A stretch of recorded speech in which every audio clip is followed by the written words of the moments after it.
Hi guys, my name is Victoria and today I'm really excited to bring you my favorite books of 2018. I actually didn't rate these in any particular order. I tried a few times to figure out from my least favorite to most favorite, but honestly, I didn't think it was that important. The reason I don't think it's that important to rate them is because they all brought me something different, and I found it honestly really impossible to rate them in a numerical system because they all just offered me something different at a different time of the year when I was in a different headspace. So to be honest, I just decided to give up the whole numerical rating thing. That being said, I have 12 books on this list for the best books that I read in 2018. The first book that I have to show you today is Save the Date by Morgan Matson. I am one of those people who read a lot of contemporary when I was younger, but I haven't really ventured into that genre as much these days. And a lot of people who said that they had a hard time with contemporary really like Morgan Matson. This was really fun, and it actually surprised me with how deep it was as far as the themes and the morals and the relationships between the characters. It was definitely a book set in kind of a rom-com style. Anything that could go wrong did go wrong at the wedding, and you are reading this family just trying to deal with the catastrophes one after another, and the family, comes together and they work through it. And there's some other family dynamics in this book that I thought were very important to talk about in a young adult book, and I just really had a good time reading it. It was a fast read, despite it's actually deceptively long, but I got through it pretty quickly, and it was a short, fun read that made me think, maybe I do like contemporary and should pick up some more. The next book that I have to show you is one that I finished recently, and that is The Book Thief by Marcus Zusak. This book was so hyped, and I had really high expectations for it. I don't think I loved it as much as I could have if I had gone into it a little more blindly. However, it is beautifully crafted. The writing was incredible. I really appreciate Marcus Zusak's writing in this book. The writing is very descriptive and unique. It's told from a unique perspective from the point of death, set in World War II. We follow a German family who is hiding a secret, and I won't give away that secret because that's sort of the main plot point of the book. While it's fiction, you really do feel like it's a real story and these are real people. And of course, what adds to that sense of reality is the fact that it is historical fiction. These are real people going through real problems. This is definitely a book that I would consider recommending to a lot of people that I know. However, the writing style, I think, might throw some people, so I do think it's not a book that everyone's going to completely enjoy, but it is definitely a powerful and impactful book if you can enjoy the writing style as well. The next two books I'm actually going to talk about together, and that is Scythe and The Thunderhead. I read both of these books this year, pretty close to each other, and I'm really glad I did because I hate forgetting things in a series, so I'm really glad that I read these kind of back to back. Scythe is another really hyped up series from this year. These are excellent books. They're fast paced, they're engaging, the story is fantastic. This is another one of those book series that kind of reads like a movie, and I'm really excited because Scythe has a movie deal, I believe, that's hopefully, I think they're working on it right now. I don't know when it's coming out, but the third book in the series will hopefully come out next year. I don't know if we have a date yet, but I know we have a title. This is just a really fun romp and really thought-provoking series with some really intense, deep topics about death and technology and humanity and morality, and I highly recommend this one if you haven't yet picked it up. The next book that I have to show you is Howl's Moving Castle by Diana Wynne Jones. I read this for a booktube-a-thon, and it's just a fast, fun read. It's children's literature, and a lot of you probably have also seen the movie, the Miyazaki movie. The Miyazaki movie is very different than the book, so definitely almost different stories, to be honest, in a lot of ways, but they're both beautiful pieces of art. In Howl's Moving Castle, we follow our protagonist, Sophie, and Sophie lives in a fantastical world called Market Chipping in the land of Ingery, and she is cursed one day by the Witch of the Waste, and she is made to be an old woman.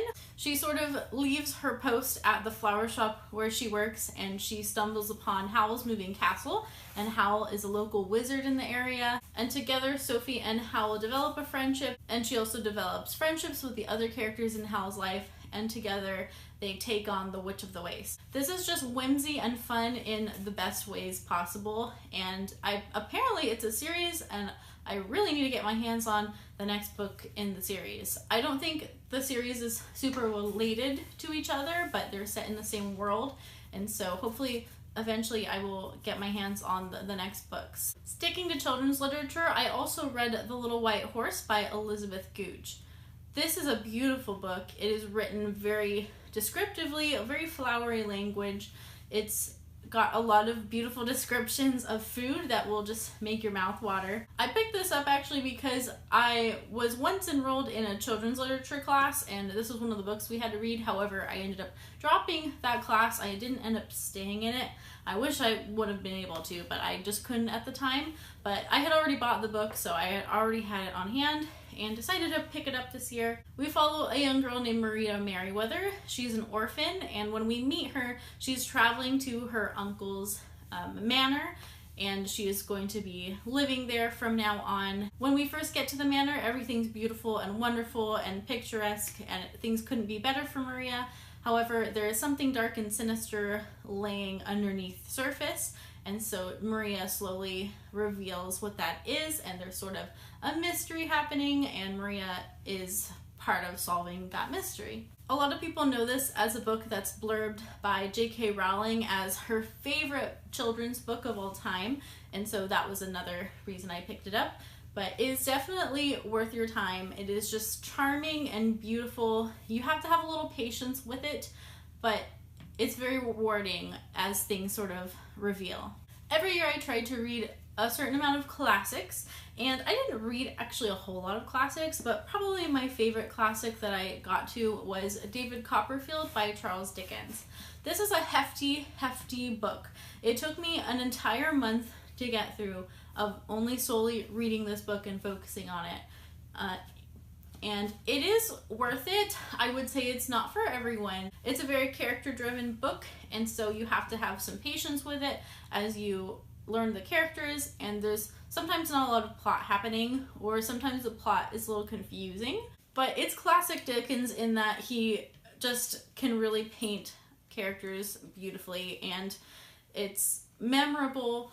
David Copperfield is a very memorable character. The people that surround him are very comical in many ways, and a lot of crazy antics happen.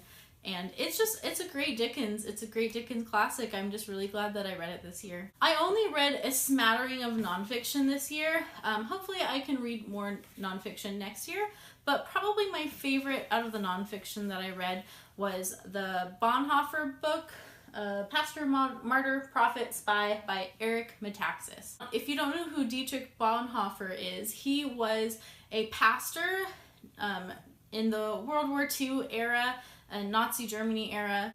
He was a very famous theologian back then. He also came from a very well-to-do, kind of famous family, and he actually became part of some of the plots to assassinate Hitler. This book reads very much like a history book, and so it can be very dense. Again, it's pretty large.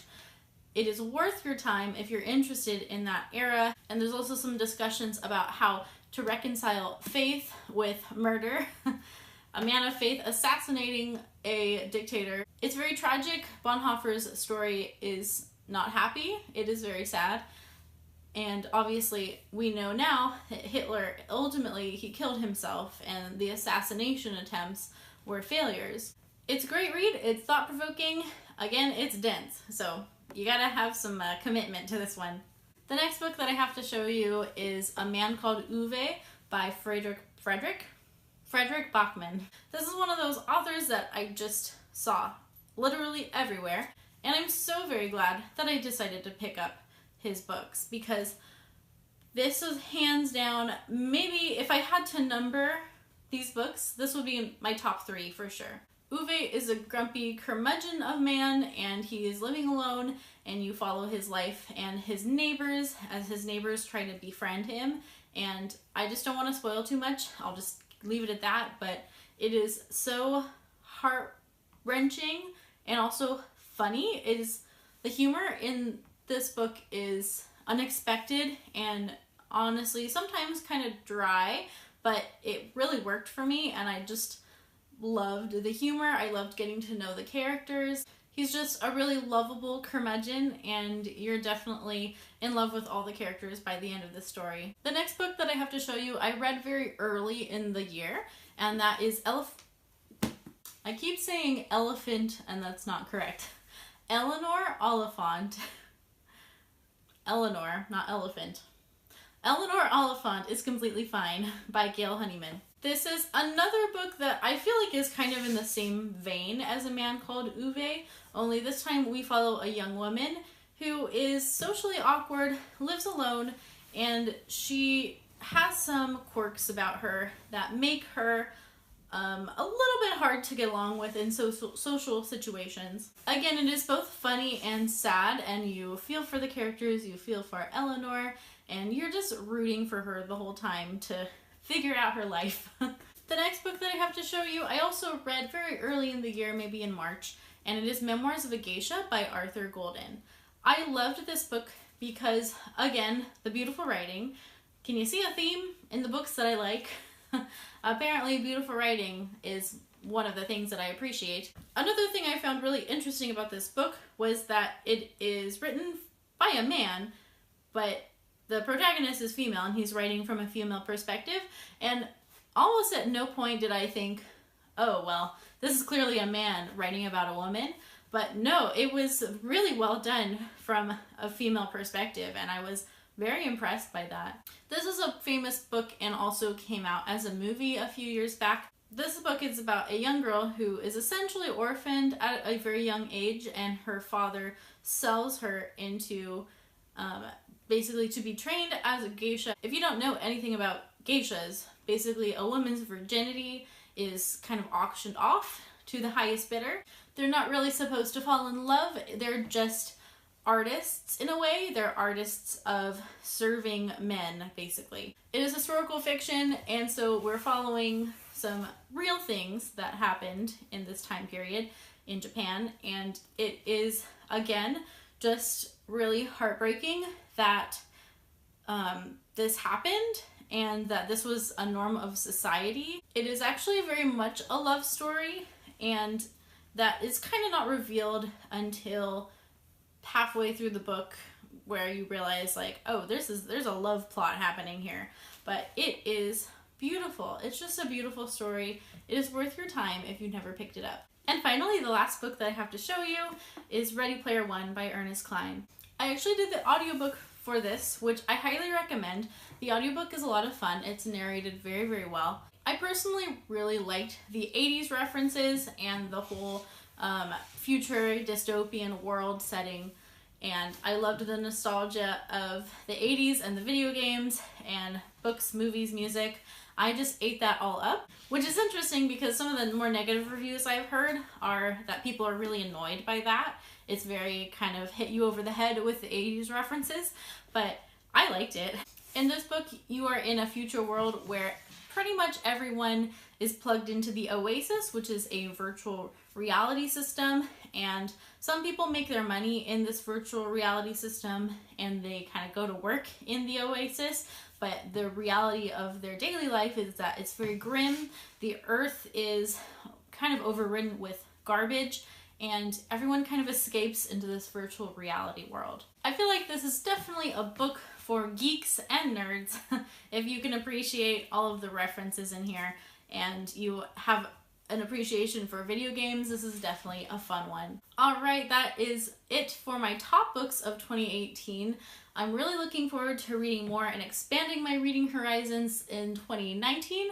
I have a 2019 reading goals video, which I will link in the description down below if you want to check that out and follow what my plans are for the new year. Be sure to subscribe to my channel if you would like to see more from me, and I will see you in my next video, and I'll talk to you in the comments in the meantime. Please let me know down below what are some of your favorite books from 2018. do have a video about them. I'll go check it out. And I hope you have a lovely day and a lovely new year. Bye guys.